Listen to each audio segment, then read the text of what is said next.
My name is Brittany DeBarros, and I'm a captain in the Army Reserve.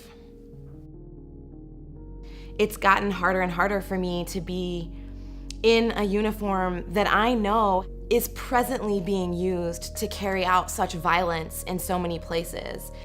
You know, my convictions have gotten stronger and stronger as I've learned more and been working and speaking more about what's really happening.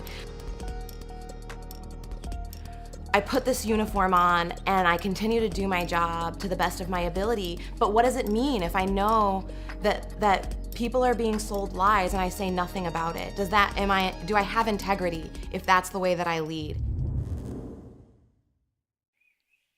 My name is Brittany DeBarros. I'm a woman. I'm white. I'm Latina. I'm black. I'm queer. And I'm a combat veteran. As a person existing at the intersections of these identities, I carry a grave conviction in my core that there can be no true economic, racial, gender liberation without addressing the militarism that is strangling the morality and empathy out of our society.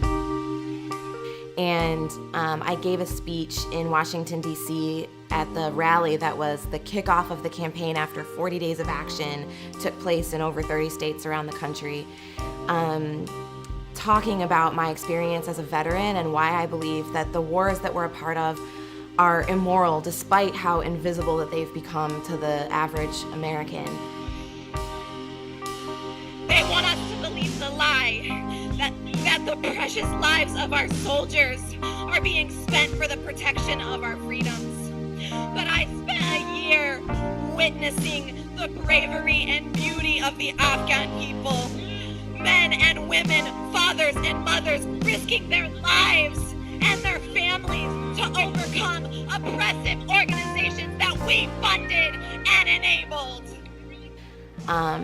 And I was threatened days after giving that speech with an investigation by my chain of command, despite not saying that I was a service member, not being in uniform, not being on military duty, and not speaking against any specific elected officials or speaking even in a partisan way.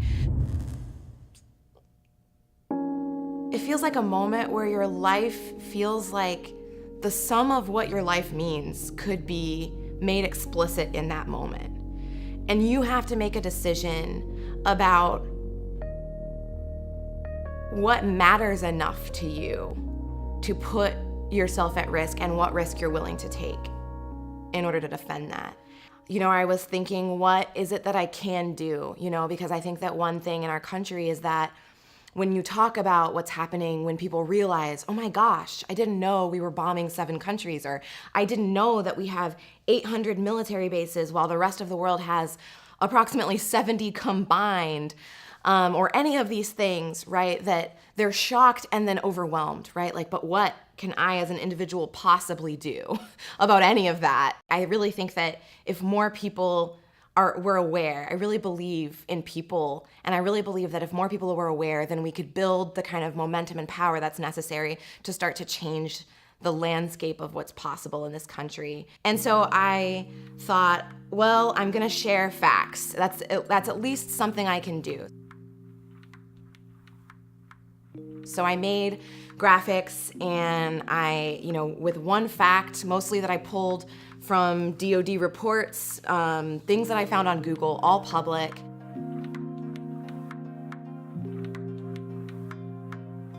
I started off with one that I think raises a lot of shock, because even people who are aware, we still have people in Iraq, we still have people in Afghanistan, right? We have people in Syria, all of this. They think of it as like, well, it's died down, right? It's advisors and things like that, but people don't realize that we're at almost the height of what our bombing campaigns have been, that we're dropping a bomb every 12 minutes when you average out the numbers. And I posted a document where I showed the math, right, and pulled, these are not sources from third-party NGO sources. This is information from the DoD. You click on it and it's an Air Force report. The fact that we're bombing 7 countries at any given time, and that those are all Black, brown, Muslim countries, impoverished countries, right? And I say those things because it's vital that people understand that militarism is a question of racial justice, right? It is a question of gender justice. It's a question of economic justice and environmental justice, and that all of these things are deeply interconnected.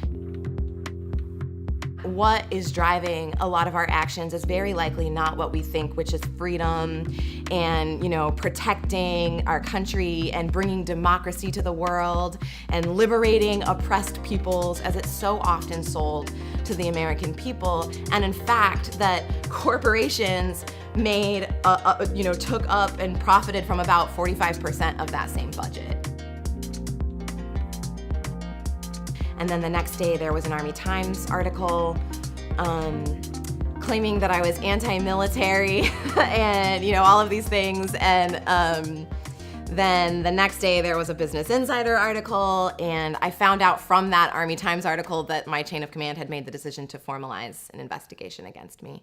Of course it's scary. I believe that a lot of people in the military think that all political opinions and speech have to be taken off as soon as you put that uniform on. I believe what I heard someone else say, which was, if someone can stand in uniform as an officer and as a leader and speak about why we should be in war, why shouldn't I, as a leader, be able to stand in my uniform and say that we shouldn't be at war? Actually, it's a lot of fun to fight them, It's a hell of a hoot. It's fun to shoot some people. I'll be right up with you. I like brawling.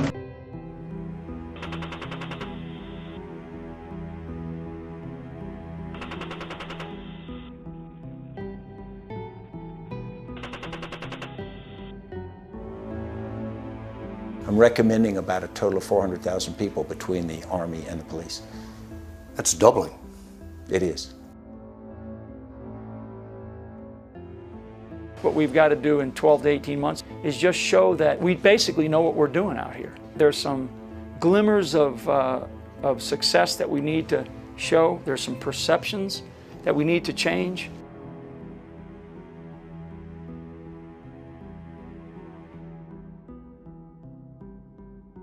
My status as a veteran isn't something I had ever really worn on my sleeve. It's not something that I felt particularly proud of, because I came home from Afghanistan and it was really clear to me that things were not as they were sold to us, and I spent years making sense of what was really happening, and that launched me onto this journey of education and trying to understand what was really going on.